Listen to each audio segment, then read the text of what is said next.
chest. I stood at the train station with my one-way ticket clutched in my hand, thinking I'd lost everything I had worked for. But then, just 2 days later, an email arrived from his general. The subject line read, "We need you back. This is critical." That email changed my entire life. I'm Sienna, 27, and I always knew my life wouldn't be normal. When other kids were playing soccer or going to birthday parties, I was learning how to wrap wounds and tie splints.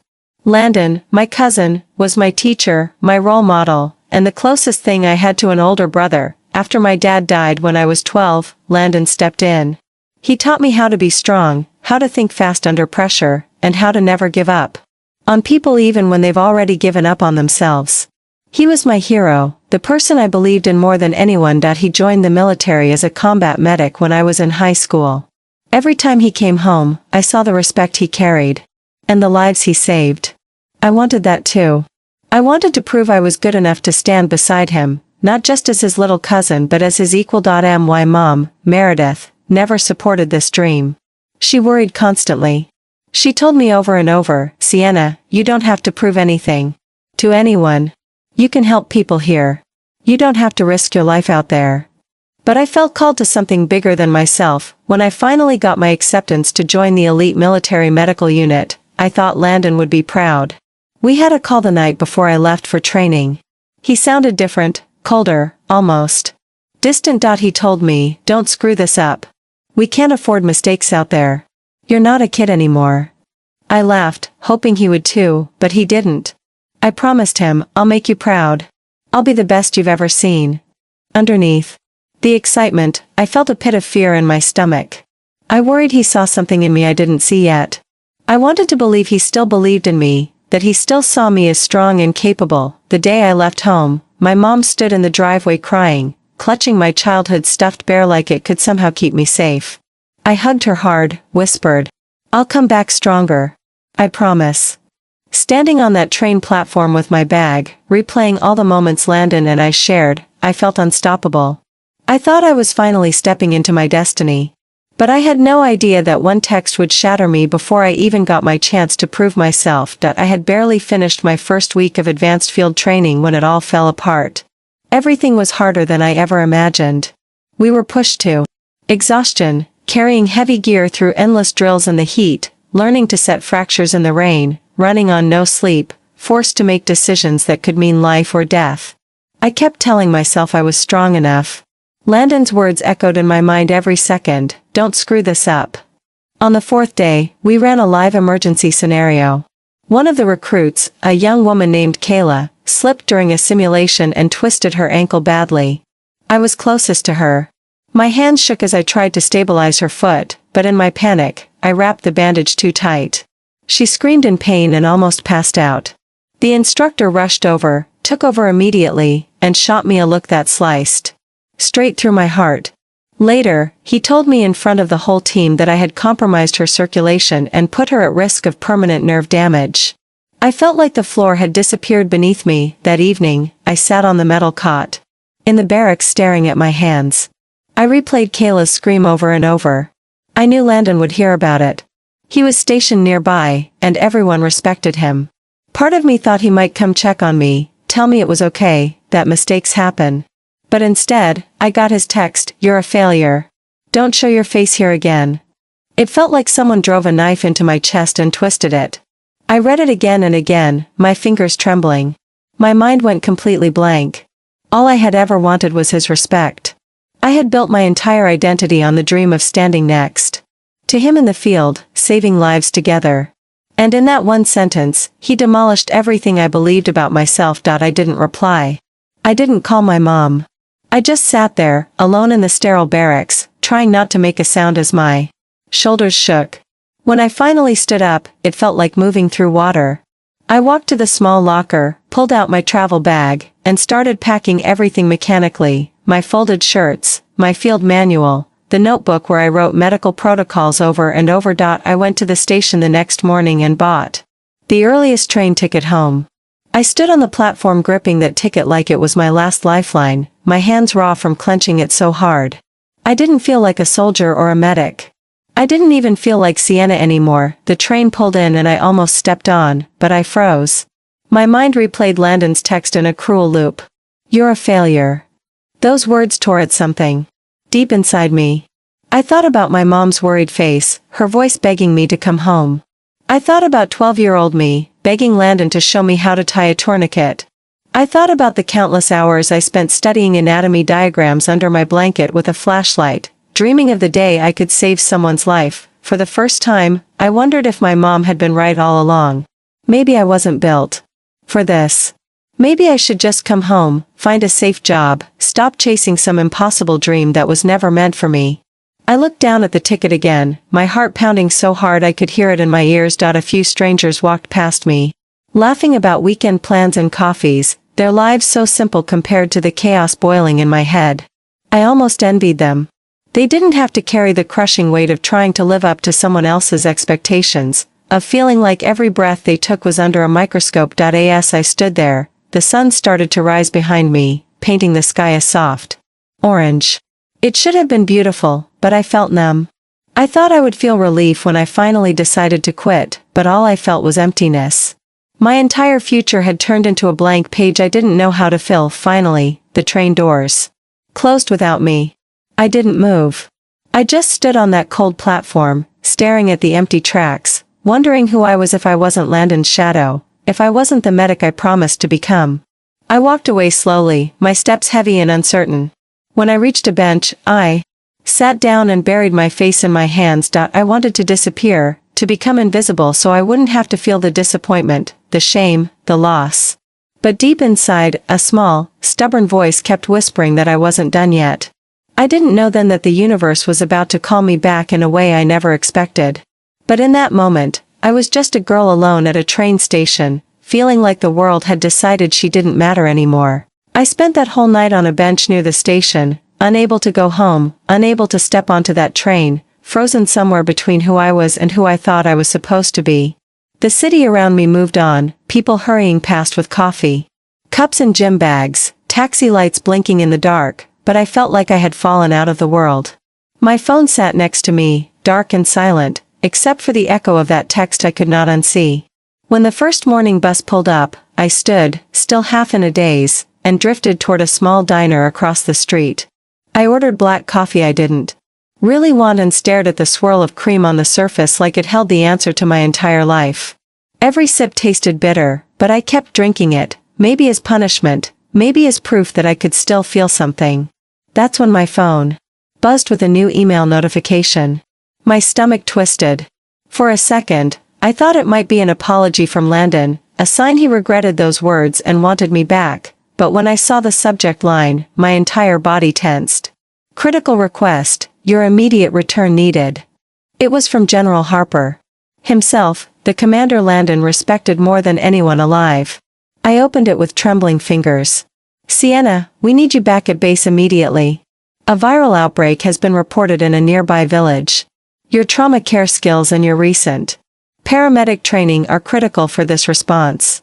Report within 24 hours.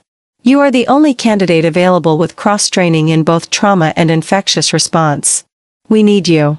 My heart pounded so violently I felt lightheaded. I read the email again, then a third time, each word pounding into me like a drumbeat. They needed me. Not Landon. Not my mother. Me. I didn't even realize tears were falling onto the screen until a waitress walked by and gave me a concerned look. I turned away, clutching the phone to my chest. In that moment, something shifted inside me, something small but powerful, like a single match in a dark room. Landon's words had broken me, but this email showed me a truth he didn't want me to see. I was more than just his shadow. I was capable, and someone important finally saw that. My fingers hovered over my mother's contact, but I knew what she would say. Come home, stay safe, don't risk your life for people who don't care. But that wasn't me, not really. Deep down, I knew if I went home now, I'd carry that regret forever, wearing it like an invisible weight no one else could see. I didn't want to be safe if it meant being empty. I wanted to be brave, to matter, even if it terrified me. I stood up so fast the chair screeched against the floor. My legs shook as I walked out of the diner and into the bright morning light. The sun felt too warm, too bright, like it was burning straight into all the raw places inside me. I called a cab to the barracks, and the driver asked if I was okay. I didn't answer. Instead, I replayed every moment Landon and I trained in the backyard, every time he challenged me to run faster, every time I bandaged his scraped elbows when he fell from our old treehouse. I remembered the nights I stayed up studying medical diagrams, my fingers tracing lines in the dark. All of it came flooding back, crashing over me in waves. By the time we pulled up to the gates, I felt like I was walking into a storm, but for the first time, I wasn't just there to impress Landon or prove something to my mom. I was there for me. The guard at the entrance looked surprised when he saw me. "Thought you left," he said. I met his eyes and shook my head. "Not yet."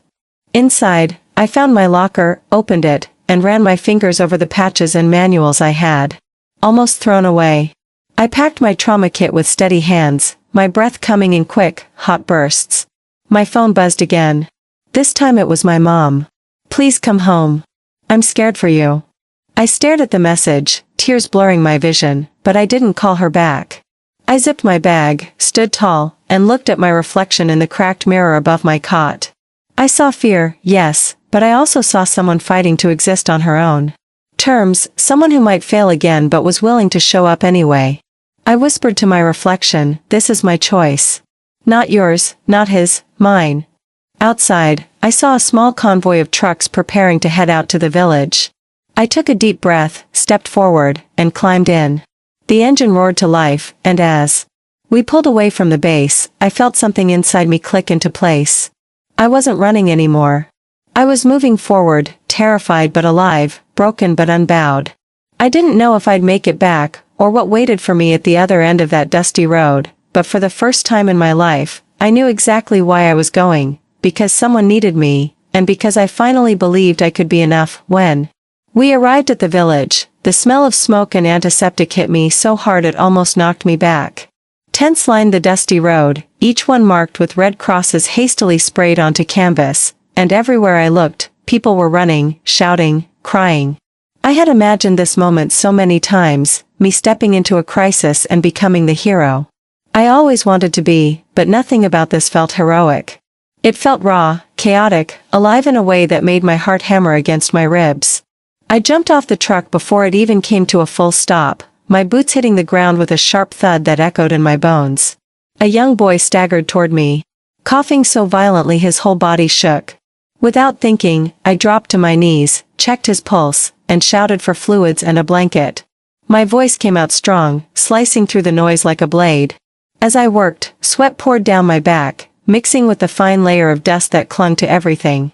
One of the medics grabbed my arm, yelling that they needed me at the east tent.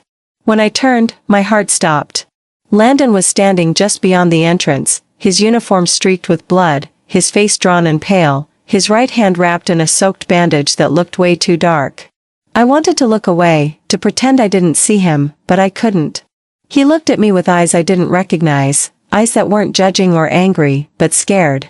I sprinted toward him, pushing through the crowded path, ignoring the sting of tears that threatened to blind me. I reached him and he opened his mouth like he wanted to speak, but I cut him off, pushing him onto a cot, tearing off the bandage to inspect his wound. Blood pulsed steadily from a gash that looked deep and ragged, probably from trying to move debris without proper gloves. My hands moved faster than my mind, clamping the artery, cleaning the wound, stitching with a speed I didn't know I possessed. Every second, I expected him to curse me, to call me a failure again, but he just stared at me in stunned silence. The medic beside me whispered, "We were losing him before you came." I didn't answer. I didn't have to. I was here now. Once I stabilized Landon, I forced myself to look at him fully, every inch of me vibrating with anger and heartbreak. Before I could speak, he finally broke. "Sienna, I'm sorry," he rasped, his voice raw, almost childlike. "I didn't mean it. I was scared you'd get hurt. I thought pushing you away would protect you." Hearing him say those words felt like someone opening a window in a room I didn't know I'd been suffocating in. I kept my hands pressed to his bandage, my fingers sticky with his blood, my breath ragged. "You don't get to decide who I become," I shot back, my voice shaking but firm. "I needed your support, not your judgment. You almost destroyed me." He looked away, tears slipping down his dirt-streaked face. In that moment, I realized I had been waiting for his permission to exist as myself for so many years, and now, finally, I didn't need it. I stepped back, my arms covered in blood, my shirt soaked through, but for the first time, I felt strong, almost invincible. General Harper pushed into the tent then, his face lined with exhaustion but his eyes brightening when he saw me. "Sienna, we need you at the West Line," he ordered, his voice low but urgent. Without hesitating, I nodded. I turned back to Landon one last time. He tried to reach for me but stopped midway, as if realizing he didn't have the right to hold me back anymore. "I'm proud of you," he whispered, so softly I almost didn't hear it. I paused for a second, feeling the weight of that sentence land somewhere deep inside me, and then I turned and ran toward the West tents. Out there, I dove into case after case: dehydration, open fractures, septic wounds. I barked orders, threw up makeshift 4 lines, splinted arms, carried children across the field to safer areas. My body moved on pure instinct, powered by every sleepless night, every harsh word, every single moment I had doubted myself. As the sun began to set, painting the tents in deep orange and purple hues, I felt a quiet resolve settle into my chest. I wasn't here to live up to someone else's expectations anymore. I was here because I belonged here. I was here because people needed me and because I finally believed I was capable of saving them. When the last patient had been stabilized and the chaos gave way to an eerie hush, I stood alone under the fading light. My muscles trembled, and every nerve felt raw, but I felt more alive than I had ever been. I thought of Landon lying in that tent, my mother waiting for a call that might never come, and the girl I used to be, so desperate for someone else to tell her she was enough. I closed my eyes, took a deep breath, and let it all go. For the first time, I was free. When the final critical patients were loaded onto helicopters bound for the city hospital, the village fell into a kind of stunned quiet. I stood there, sweat and blood drying on my skin, the ache in my muscles screaming with every breath, but there was a strange peace rising inside me like a warm tide. The sun had slipped below the horizon, leaving a soft purple glow that brushed the edges of the tents and the exhausted faces around me. Someone handed me a bottle of water, and as I drank, I watched a small girl I had treated earlier run into her mother's arms, her tiny laugh echoing across the field like a prayer answered. That sound hit me deeper than any medal or handshake ever could. I lowered myself onto an overturned crate, feeling every emotion crash over me at once: exhaustion, relief, grief, pride. I looked down at my trembling hands, the same hands I once believed weren't strong enough to save anyone.